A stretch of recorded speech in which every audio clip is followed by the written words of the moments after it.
Meanwhile, the Manobo tribe in La Paz, Agusan del Sur, is seeking the help of on human rights on a case of abduction. The case allegedly stemmed from the tribe's crusade against illegal logging. This report. Tagliong, the first woman chief of a Manobo tribe in La Paz, Agusan del Sur, is waging a crusade against illegal loggers supported by local politicians in the area. A fight to protect a forest claimed by her ancestors, which is now threatened with destruction if the greed of illegal loggers is not stopped. Tulungan natin si Presidente Pinoy na i-implement ang kanyang EU23 na ituwid ang baluktot na daan. Ito na ang pagkakataon natin, mga kapatid ko na Manobo o sa lahat na tribo kahit saan lupalok dito sa mundo, na tayo ay gumising na, wag na tayong magpagamit sa kung sino man ang gumagamit sa atin, dahil ipaglaban natin ang ating karapatan sa ating tribo, na ang dapat natin gawin ay ang ating talagang sariling nakaugalian na nakagisna na mga ugali noon. However, her crusade has taken its toll on the tribe and her family. One of the members of her council, Dato Mampalano Cogwit, was abducted by unidentified armed men linked to a local official. It's still uncertain if her Dato has been recovered by authorities.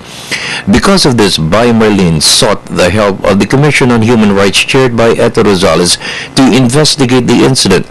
Rosales said the La Paz incident is just one of many human rights violations which indigenous people in Mindanao are exposed to from powerful politicians. Ang asawa niya hindi alam kung saan si Mampalano, kaya ngayon nanawagan ako, nagkarating na kami kay Laila de Lima para ipaabot sa kanya na ito yung problema, na ikidnap yung isang dato namin na si Dato Mampalano. Kaya andito ako ngayon para maghingi ng tulong kay Presidente o sa mga kaibigan ng tatay ko noong unang panahon, lalo si FBI. We'll have this investigated immediately. We have a regional office in Caraga. This is Region 13, and I will give a copy of this to them, to her, so that we can, in fact, she can look into it right away and give me a written report right away.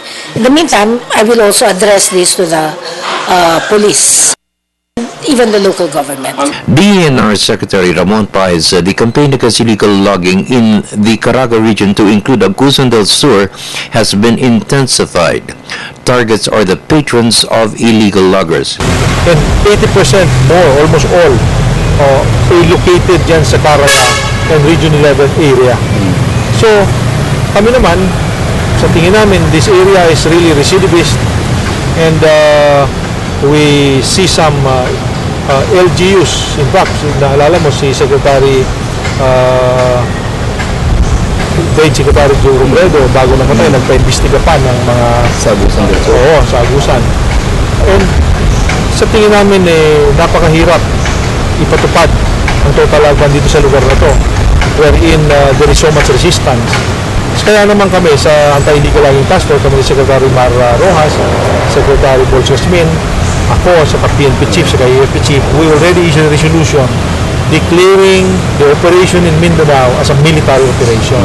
Bay Marlene and her husband, Dato Francis Bonanat, are determined to protect their land. But more than this, they started a project to plant palm trees in areas where the forest cover has been lost. Instead of engaging in kaingin, their project is more sustainable.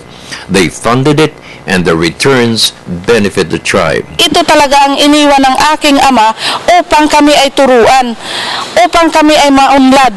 Yung matikman lang man ng aming tribo kung ano ang hindi namin nakain noong unang panahon, na hindi namin na tikman sa ngayon.